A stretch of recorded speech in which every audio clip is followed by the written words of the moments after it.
Photo ಬೇಕಾ ನಿಂಗೆ?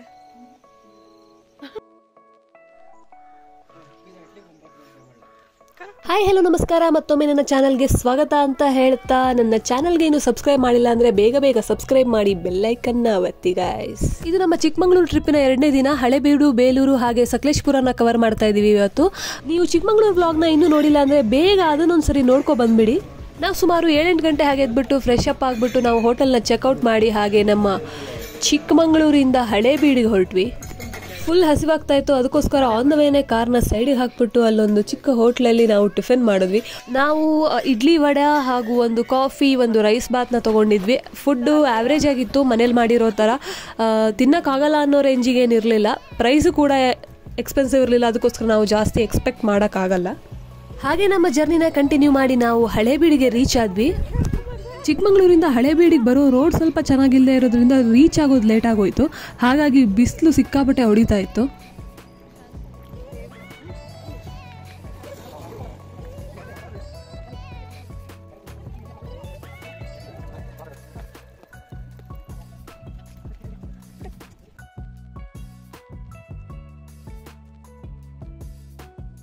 ಕಾರ್ನ ಪಾರ್ಕ್ ಮಾಡಿಬಿಟ್ಟು ಎಂಟ್ರೆನ್ಸ್ ಹುಡ್ಕೊಂಡು ಹಾಗೆ ನಡ್ಕೊ ಬಂದ್ವಿ.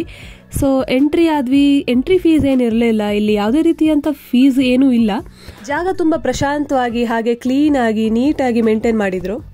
ಹಾಗೆ ಮುಂದೆ ನಡ್ಕೊಂಡು ಹೋದರೆ ಅಲ್ಲಿ ಕಲ್ಲುಗಳನ್ನೆಲ್ಲ ಜೋಡಿಸಿಟ್ಟಿದ್ರು. ಇದೇನಪ್ಪ ಕಲ್ಲು ಅಂತ ಅಂದ್ಕೊಂಡ್ವಿ. ನೋಡಿದ್ರೆ ಬ್ರಿಟಿಷರ ಕಾಲದಲ್ಲಿ ದೇವಸ್ಥಾನ ಎಲ್ಲ ನಾಶ ಮಾಡಿದಾಗ ಉಳಿದಿದ್ದ ಅವಶೇಷಗಳಂತೆ ಅದು ದೇವಸ್ಥಾನದ್ದು. ನನಗೂ ಜಾಸ್ತಿ ಹಿಸ್ಟ್ರಿ ಇದ್ರ ಬಗ್ಗೆ ಏನೂ ಗೊತ್ತಿರಲಿಲ್ಲ. ಹಾಗೆ ಮುಂದೆ ಹೋಗಿ ಅಲ್ಲೊಂದು ಆಫೀಸ್ ಥರ ಮಾಡಿದ್ದಾರೆ. ಅದರಲ್ಲಿ ಎಲ್ಲ ಡೀಟೇಲ್ಸ್ ಪ್ರತಿಯೊಂದೂ ಅವರ ಹೊಯ್ಸಳರ ಯಾವ್ಯಾವ ಪ್ರಾಂತ್ಯ ಇತ್ತು, ಏನೇನು ಎಲ್ಲದನ್ನು ಅವರು ಒಂದು ಹಾಲಲ್ಲಿ ಡಿಸ್ಪ್ಲೇ ಮಾಡಿದ್ದಾರೆ. ನಾನು ತುಂಬ ವರ್ಷಗಳ ನಂತರ ಈ ಥರ ಪುರಾತನ ದೇವಸ್ಥಾನ ಅಥವಾ ನಮ್ಮ ಹಳೆ ಕಾಲದ್ದು ಆರ್ಕಿಟೆಕ್ಚರ್ ಆಗಲಿ ಇದನ್ನೆಲ್ಲ ನೋಡ್ತಾ ಇರೋದು ಏನೋ ಒಂಥರ ತುಂಬ ಖುಷಿ ಅನ್ನಿಸ್ತು. ನಮ್ಮವರು ಆವಾಗಲೇ ಎಷ್ಟು ಅಡ್ವಾನ್ಸ್ಡ್ ಆಗಿದ್ರು, ಎಷ್ಟು ಕ್ರಿಯೇಟಿವ್ ಆಗಿದ್ರು ಅಂತ. ನಾನು ಚಿಕ್ಕವರಿದ್ದಾಗ ಸ್ಕೂಲ್ ಪ್ರವಾಸ ಅಂತೆಲ್ಲ ಕರ್ಕೊಂಡು ಹೋಗ್ತಾಯಿದ್ರು. ಬಟ್ ಆವಾಗ ಇದನ್ನೆಲ್ಲ ನೋಡೋ ಇಂಟ್ರೆಸ್ಟ್ ಇರ್ತಾ ಇರಲಿಲ್ಲ. ಇವಾಗ ಒಂಥರ ಖುಷಿ ಅನಿಸುತ್ತೆ ನೋಡಿದ್ರೆ. ನಾನು ಆವಾಗಲೇ ಹೇಳಿದಾಗೆ ಈ ರೂಮಲ್ಲಿ ಎಲ್ಲ ಡಿಸ್ಪ್ಲೇ ಹಾಕಿದ್ದಾರೆ, ರಾಜರ ಬಗ್ಗೆ, ಅವರ ಹಿಸ್ಟ್ರಿ ಬಗ್ಗೆ ಎಲ್ಲದನ್ನು. ನೀವು ಅದನ್ನು ಓದ್ಕೊಂಡು ಬೇಕಾದರೆ ಏನೇನಾಗಿತ್ತು ಅದನ್ನೆಲ್ಲ ತಿಳ್ಕೊಬೋದು. ನೋಡಿ, ಇದೆಲ್ಲ ಅವಶೇಷಗಳು. ನಾವು ಸ್ಟಾರ್ಟಿಂಗ್ ಇಲ್ಲಿ ಬರೋಕ್ಕಿಂತ ಮುಂಚೆ ಪ್ಲ್ಯಾನ್ ಮಾಡಬೇಕಾದ್ರೆ ಇದೇನು ಬರೀ ದೇವಸ್ಥಾನ ಅಲ್ವಾ, ಒಂದು ಅರ್ಧ ಗಂಟೆಯಲ್ಲಿ ಮುಗ್ದೋಗುತ್ತೆ ಅಂತ ಅಂದ್ಕೊಂಡಿದ್ವಿ. ಬಟ್ ಅಲ್ಲಿ ಹೋದ್ಮೇಲೆ ಗೊತ್ತಾಗಿದ್ದು ಈ ಜಾಗ ಎಷ್ಟು ಇಂಟ್ರೆಸ್ಟಿಂಗ್ ಆಗಿದೆ, ಏನೇನೋ ಇದೆ ತಿಳ್ಕೊಳ್ಳೋಕ್ಕೆ ಅಂತ. ಇಲ್ಲಿ ಕಾಣಿಸ್ತಾ ಇರೋ ಒಂದು ದೇವಸ್ಥಾನನ ಪೂರ್ತಿ ಡೆಮಾಲಿಷ್ ಮಾಡಿದ್ರು. ಬಟ್ ಅದರ ಅವಶೇಷಗಳನ್ನೆಲ್ಲ ಹುಡುಕ್ಬಿಟ್ಟು ಅದನ್ನು ರೀಅರೇಂಜ್ ಮಾಡೋ ಥರ ಏನೋ ಪ್ರಯತ್ನ ಮಾಡ್ತಾ ಇದ್ದಾರೆ.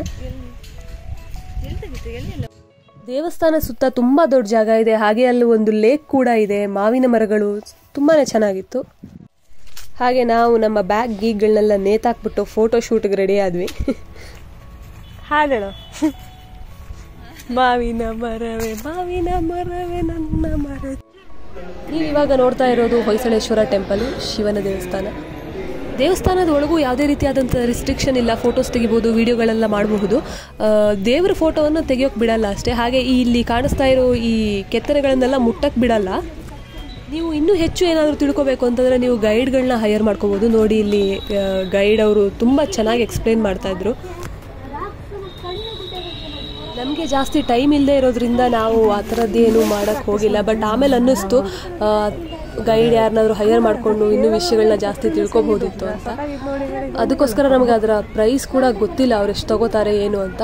ಬಟ್ ತುಂಬಾ ಚೆನ್ನಾಗಿ ಎಕ್ಸ್ಪ್ಲೇನ್ ಮಾಡ್ತಾಯಿದ್ರು. ಪ್ರತಿಯೊಂದು ಕೆತ್ತನೆಗಳಿರ್ಬೋದು, ಅದರ ಮೀನಿಂಗ್ಸ್ ಇರ್ಬೋದು, ತುಂಬಾ ಚೆನ್ನಾಗಿತ್ತು. ನಾನು ಸ್ವಲ್ಪ ಹಾಗೆ ವಿಡಿಯೋ ಮಾಡಿಕೊಂಡೆ ಫ್ರೀಯಾಗಿ.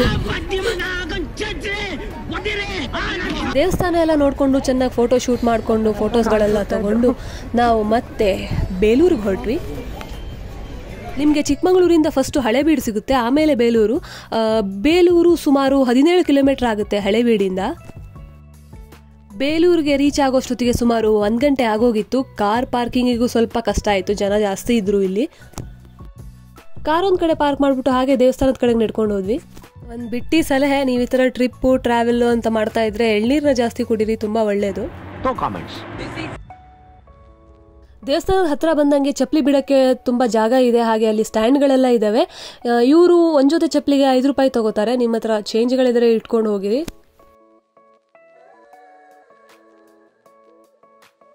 ನಾನು ಅಬ್ಸರ್ವ್ ಮಾಡಿರೋ ಹಾಗೆ ಈ ರಾಜರುಗಳು ಕಟ್ಟಿಸಿರೋ ದೇವಸ್ಥಾನಗಳಿಗೆ ಗೋಪುರಗಳಿಲ್ಲ. ಈಗ ಹೊಸದಾಗಿ ಕಟ್ಟೋ ದೇವಸ್ಥಾನಗಳಿಗೆಲ್ಲ ಗೋಪುರಗಳಿರುತ್ತೆ.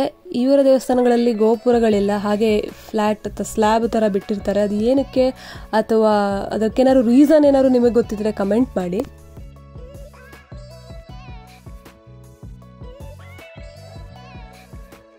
ಇದು ಚೆನ್ನಕೇಶ್ವರ ಸ್ವಾಮಿ ದೇವಸ್ಥಾನ. ಇಲ್ಲಿ ಸುಮಾರು ದೇವಸ್ಥಾನಗಳಿದೆ. ಅದ್ರ ಜೊತೆಗೇನೆ ಹಾಗೆ ಸುಮಾರು ದೇವಸ್ಥಾನಗಳನ್ನ ಬಾಗಿಲು ಕೂಡ ಹಾಕಿದ್ದಾರೆ.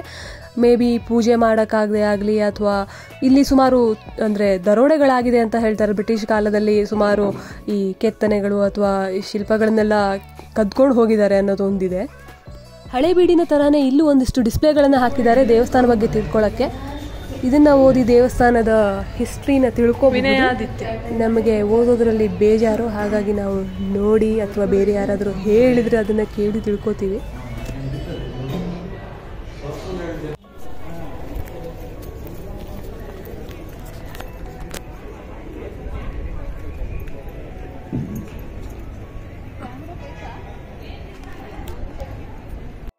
ಈ ಅವಶೇಷಗಳನ್ನು ಈ ಥರ ಜೋಡಿಸಿಟ್ಟಿರೋದು ನೋಡಿದ್ರೆ ತುಂಬ ಬೇಜಾರಾಗುತ್ತೆ. ಎಷ್ಟು ಇದನ್ನು ಹಾಳು ಮಾಡೋ ಅವಶ್ಯಕತೆ ಏನಿತ್ತು ಅವರಿಗೆ ಅನ್ನೋ ಒಂಥರ ಹಿಂಸೆ ಅನಿಸುತ್ತೆ ನೋಡೋಕ್ಕೆ. ಹಾಗೆ ದೇವಸ್ಥಾನನ ಇನ್ನೊಂದು ಸ್ವಲ್ಪ ರೌಂಡ್ ಹಾಕ್ಕೊಂಡು ಒಂದು ಸ್ವಲ್ಪ ಹೊತ್ತು ಕೂತ್ಕೊಂಡು ಆರಾಮಾಗಿ ಮಾತಾಡಿಕೊಂಡು ಫೋಟೋಶೂಟ್ಗಳನ್ನ ಮಾಡಿಕೊಂಡು ಇಲ್ಲಿಂದ ಹೊರಟ್ವಿ. ಸುಮಾರು 2:30 ಆಗಿತ್ತು. ನಾವು Sakleshpur on the way hotel ಹುಡುಕ್ತಾ ಹೋದ್ವಿ. ಒಂದು ಹೋಟ್ಲಿಲ್ಲ ಗುರು ಇಲ್ಲಿ. ನೀವು ಬೇಲೂರಲ್ಲೇ ಊಟ ಮಾಡ್ಕೊಂಡು ಹೊರಟ್ರೆ ಒಳ್ಳೇದು. ಇಲ್ಲ ಅಂದ್ರೆ ಆನ್ ದ ವೇ ಅಲ್ಲಿ ತುಂಬಾ ಹೋಟೆಲ್ಗಳು ತುಂಬಾ ಕಡಿಮೆ ಇದೆ. ಬೇಲೂರಿಂದ ಸಕಲೇಶ್ಪುರ ಹೋಗೋ ರೋಡಲ್ಲಿ ಮಧ್ಯದಲ್ಲಿ ಯಾವುದೋ ವೈಭವ್ ಅಂತ ಒಂದು ಚಿಕ್ಕ ಹೋಟ್ಲ್ ಇತ್ತು. ಸೊ ಅಲ್ಲಿಗೆ ಹೋಗಿ ಒಂದು ಊಟ ಮಾಡಿದ್ವಿ. ಊಟ ಸುಮಾರು 60 ರೂಪಾಯಿ ಒಬ್ಬರಿಗೆ. ರೋಟಿ ಕೊಡ್ತಾರೆ, ಅನ್ನ ಸಾಂಬಾರು ಕೊಡ್ತಾರೆ, ಮಜ್ಜಿಗೆ ಕೊಡ್ತಾರೆ, ಒಂದು ಪಲ್ಯ ಕೊಡ್ತಾರೆ. ಮನೆ ಊಟದ ಹಾಗೆ ತುಂಬಾ ಚೆನ್ನಾಗಿತ್ತು ಊಟ.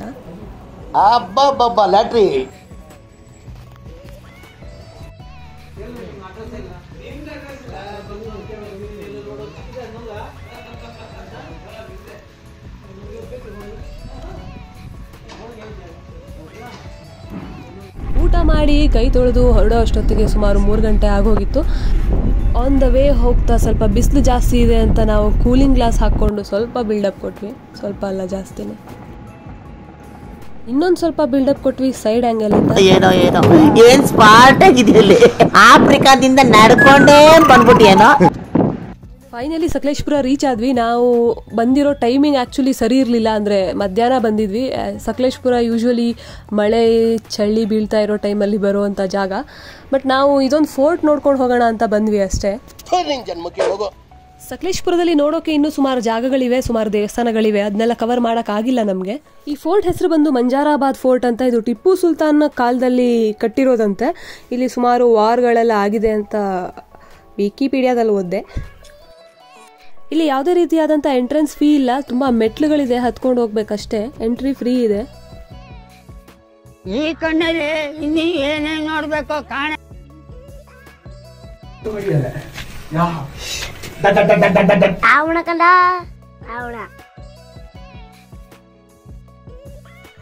ಆನೆಸ್ಟ್ ಆಗಿ ಹೇಳಬೇಕು ಅಂತಂದರೆ ನಮ್ಗೆ ಈ ಫೋರ್ಟ್ ಅಷ್ಟೊಂದು ಇಷ್ಟ ಆಗಿಲ್ಲ. ಯಾಕಂದರೆ ನಾವು ಹೋಗಿರೋದು ಆಫ್ ಸೀಸನ್ ಅಂತ ಅನ್ನಿಸ್ತು ನನಗೆ. ಯಾಕೆಂದರೆ ನಾನು ಗೂಗಲಲ್ಲಿ ನೋಡಿರೋ ಇಮೇಜಸ್ ಪ್ರಕಾರ ಇಲ್ಲಿ ಹುಲ್ಲುಗಳಾಗಲಿ ಅಥವಾ ಆ ಗ್ರೀನ್ ಇದು ಕಾಣಿಸ್ತಾ ಇರಲಿಲ್ಲ. ನಾವು ಮತ್ತೆ ಮಧ್ಯಾಹ್ನ ಹೋಗಿದ್ವಿ, ಸರಿಯಾದ ಟೈಮ್ ಅಲ್ಲ ಅಂತಲೂ ಅನ್ನಿಸ್ತು. ಈ ಫೋರ್ಟ್ನ ನೋಡಿಕೊಂಡು ಹಾಗೆ ಸ್ವಲ್ಪ ಡಿಸಪಾಯಿಂಟ್ ಆಗಿಬಿಟ್ಟು ಮನೆ ಕಡೆ ಹೊರಟ್ವಿ. ಹಾಗೆ ಅಲ್ಲೇ ಹೋಗ್ತಾ ಒಂದು ಕಾಫಿ ಪ್ಲಾಂಟೇಶನ್ ಎಲ್ಲ ಕಾಣಿಸ್ತು. ಸೊ ಇಲ್ಲಿ ಫೋಟೋಶೂಟ್ ಮಾಡೋಣ ಅಂತ ಎಲ್ಲ ಕಾರಿಂದ ಇಳಿದ್ಬಿಟ್ಟು ಚೆನ್ನಾಗಿ ಫೋಟೋಸ್ಗಳನ್ನ ತೊಗೊಂಡ್ಬಿಟ್ಟು ಇಲ್ಲಿನ ಟ್ರಿಪ್ನ ಮುಗಿಸಿದ್ವಿ. ಅಲ್ಲಿ ಫೋಟೋಶೂಟ್ ಮಾಡಬೇಕಾದ್ರೆ ವೀಡಿಯೋಸ್ ಮಾಡೋಕ್ಕಾಗಿಲ್ಲ. ಅದಕ್ಕೋಸ್ಕರ ಒಂದಿಷ್ಟು ಫೋಟೋಸ್ನ ಇನ್ಕ್ಲೂಡ್ ಮಾಡಿದ್ದೀನಿ. ಹಾಗೆ ಸುಮಾರು 6 ಗಂಟೆ ಅಷ್ಟೊತ್ತಿಗೆ ಮನೆ ಕಡೆಗೆ ಹೊರಟ್ವಿ. ಮನೆಗೆ ರೀಚ್ ಆಗೋ ಅಷ್ಟೊತ್ತಿಗೆ ಏನಿಲ್ಲ ಅಂದ್ರೂ ಸುಮಾರು 10 ಗಂಟೆ ಆಗೋಗಿತ್ತು.